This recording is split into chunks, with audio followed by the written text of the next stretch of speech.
If you're focusing on some quick tips, ask yourself who would benefit from your failure? Who would benefit from your brand failure, right?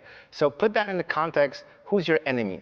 Who's your products or brand enemy? And try to play with that, right? Maybe show the enemy and show the enemy failing.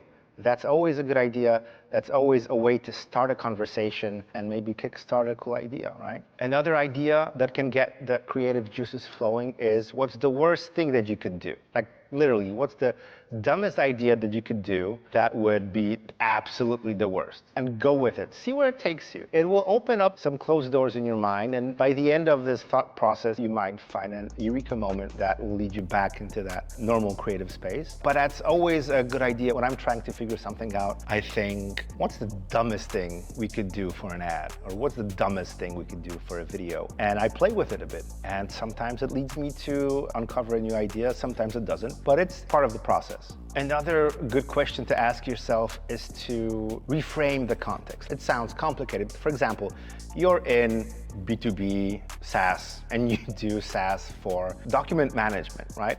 And try to put that, for example, in a pizza industry or a pizza delivery industry. What are the challenges? Are there any similar pain points? Are there any ways that these things overlap? Maybe try playing around with the idea, how can I take this concept that I have about my brand and move it to making about pizza? The idea behind this exercise is not to come up with an idea that merges those two industries.